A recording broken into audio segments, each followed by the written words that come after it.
So, ayun na nga, pumasok kami sa horror house dito lang sa Riverbanks. Itong anak ko, gusto niya dito eh.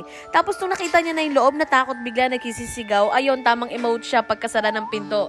Di niya alam na sa likod niya pala, aray mo!